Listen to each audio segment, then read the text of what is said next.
Hello dear students! Welcome to the pilot episode of Musikasyon.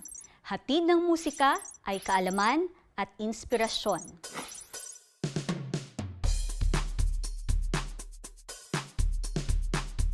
This is a place where you are welcome to join me in exploring the interesting history of music and be inspired as we learn and listen to the melodies of the past. This is Teacher Jen, your guide in discovering the wonderful world of 20th century music. Let us first talk about your favorite genre of music. What music do you usually listen to? Are you into rock?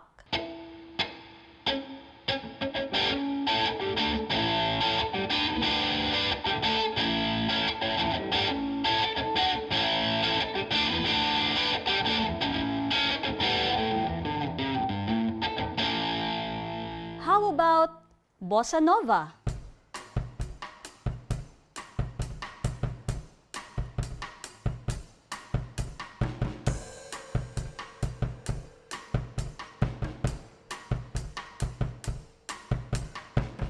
Or maybe hip-hop?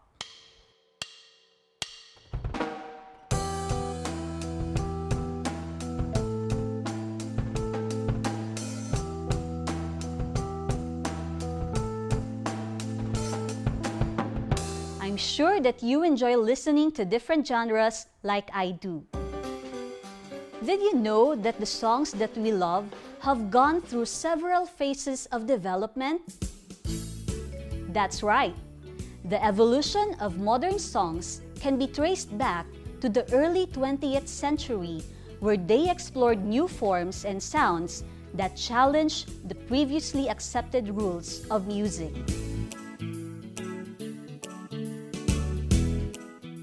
Can you think of some songs that can be considered experimental when it was released? For me, I would say Bohemian Rhapsody is one of those. Did you know that it took 7 years before this song is finished and released? In Bohemian Rhapsody, each section of the song is contrasting from the others, and it combined many different musical styles.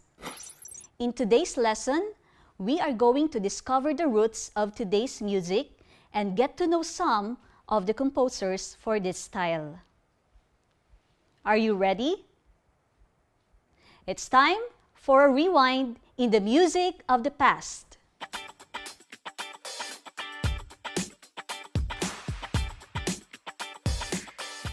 When you were in grade 9, you learned about Western music and its history from the Middle Ages, the Renaissance, Baroque, Classical, and the Romantic period. In the Middle Ages, music was monophonic, meaning a single voice or melody line. Music at this time was also modal, meaning it wasn't based in any key. Music modes are basically the early form of key signatures. The Renaissance followed on and was for musicians an era of discovery, innovation, and exploration. The name means rebirth. Most music written during this period is intended to be sung either as large choral pieces in church or as songs or madrigals.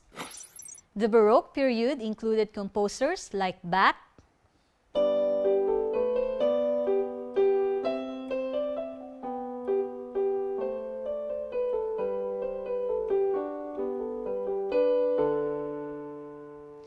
Vivaldi,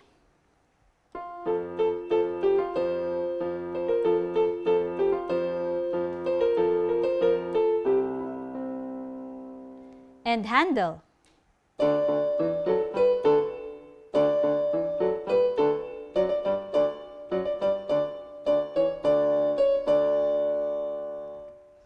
They pioneered new styles like the concerto and the sonata.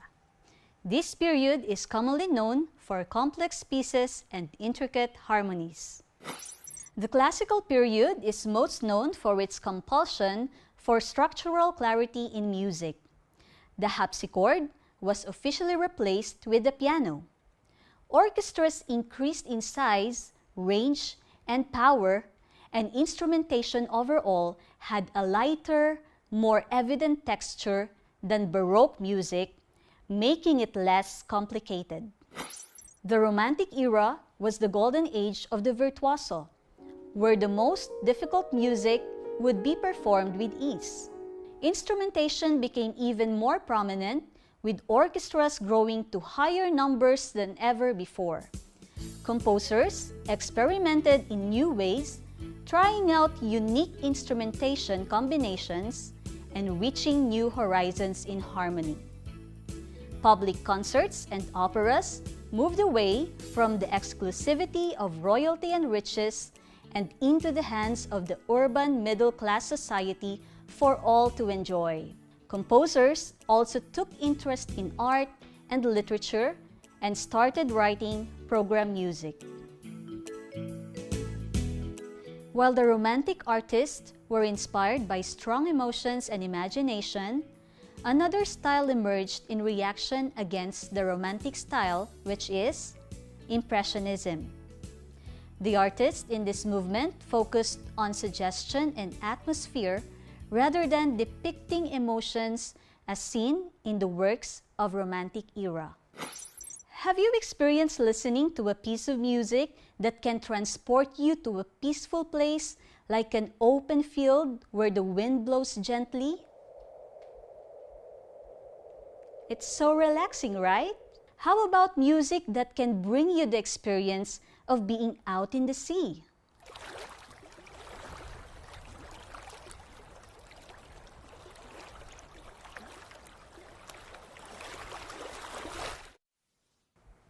Sometimes it's calm,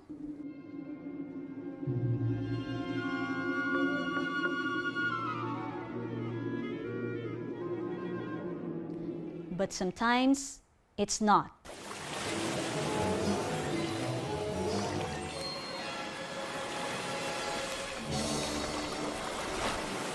It's intense, right? It can be as intense as the clashing of large waves coupled with the howling of strong winds. Impressionism is a French movement from the late 19th to the early 20th century. It took place between 1890 to 1920. From the word impression, the whole idea with Impressionism was that artists and musicians were drawn to conveying moods with their music instead of actually depicting reality. But how do you know if you are listening to Impressionist music? One example that adapts the characteristics of Impressionism is what we call ambient music. These are often used as background music. This style has an element of space when you listen to it. Are you familiar with ambient music? We can summarize the characteristics of Impressionism into 3 words: color, atmosphere, and chords. Color is not just something you see. You can hear it as well.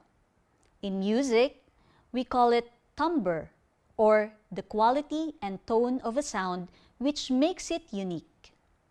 For instance, you can recognize the difference between the sound of a lead guitar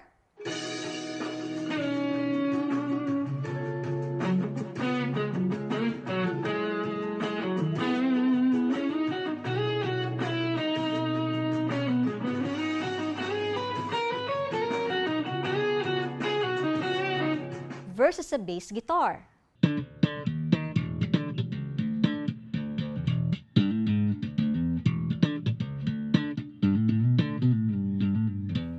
Because each instrument has its own distinct timbre, and it helps us judge whether what we're listening to is a lead guitar or a bass guitar. Close your eyes. What color comes to your mind when you hear this?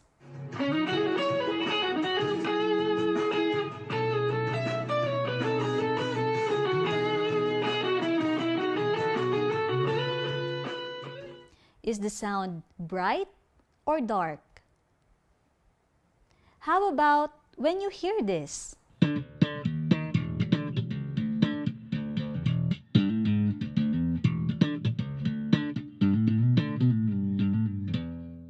Does it sound bright or dark? Impressionist music made use of dark colors through orchestration. Instruments were played in new ways, like flutes,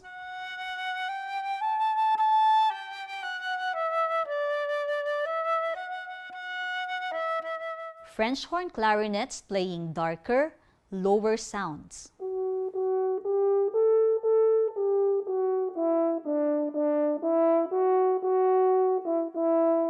While those felt dark, these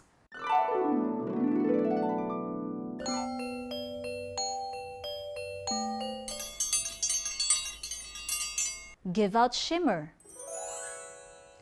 Now listen to this example and try to listen to the parts where instruments are playing lower sounds.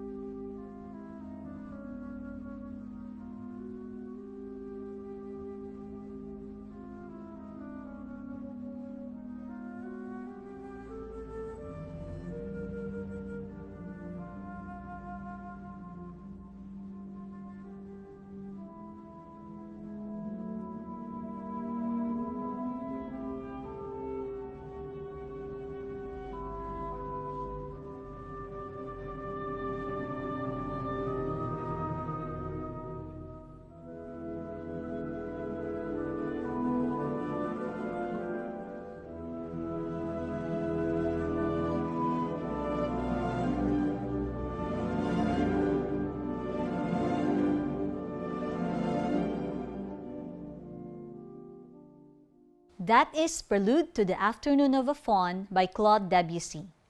Notice that the quality of music was affected by the way the instruments played lower sounds. Listen.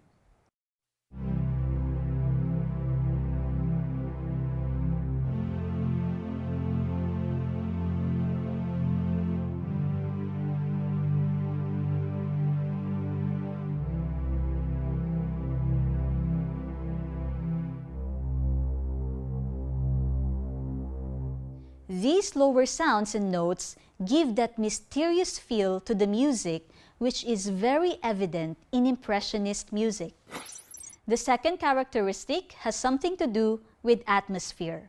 Impressionist music focuses on mood and atmosphere, meaning when you listen to Impressionist music, it's as if you are being transported to another place, whether that place be real or imagined.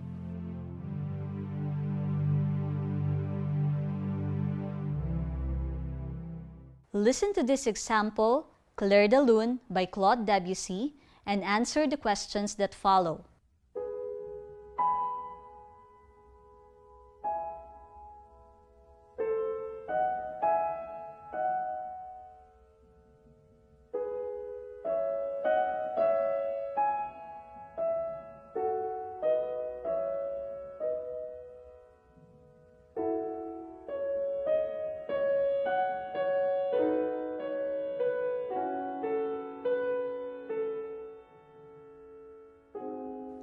Does this music sound familiar to you? Did you know that this music was used in the movie Twilight? Clair de Lune is French for light of the moon or moonlight. Just by listening to it, you can easily have an impression about the mood that it wants to suggest, like the night hour or a peaceful and quiet place. The last characteristic of Impressionist music is the use of chords. Composers of Impressionism experimented with writing music by using unusual scales. What are these unusual scales? Impressionist composers like Debussy made extensive use of whole tone scale. In music, a whole tone scale is a scale in which each note is separated from the next by the interval of a whole tone or whole step.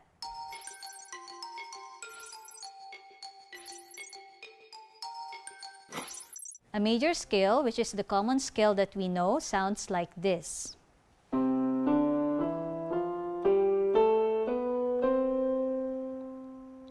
The notes are C, D, E, F, G, A, B, and ends in C.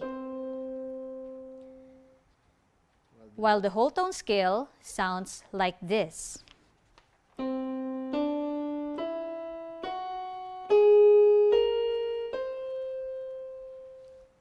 C, D, E, F sharp, G sharp, A sharp, and then C. Again, this is a major scale.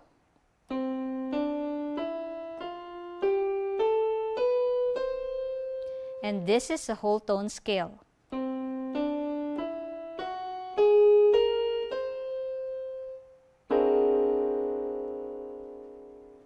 Did you recognize the difference? Remember that the whole tone scale is made up entirely of whole step intervals or tones. Whole tones are quite rare in music, but an example of popular song that used whole tone scale is "You Are the Sunshine of My Life" by Stevie Wonder. Why do you think composers experimented with music this way? Because the effect of using these scales is to create a very different sound that distinguishes this movement from any that has gone before. Have you also tried experimenting with music? Like singing a song in a different version? That would be cool, right? Now let's talk about the composers who played key roles in this movement. Claude Debussy and Maurice Ravel were the main men of Impressionist music. They were both French composers during the turn of the 20th century and beyond. Claude Debussy was known as the father of the modern school of composition. He was the principal exponent of the Impressionist movement and the inspiration for other Impressionist composers. Debussy reformed the course of musical development by eliminating traditional rules and conventions into a new language of possibilities in harmony, rhythm, form, texture, and color. Another well-known composer of Impressionist music is Maurice Ravel. His works, as compared to that of Debussy, are defined with extended chordal components. It demands considerable technical virtuosity or skill of a virtuoso, a person who is exemplary in musical technique or execution. It's now time to see if you have learned something from what we have discussed. Grab your pen and paper and write down your answers.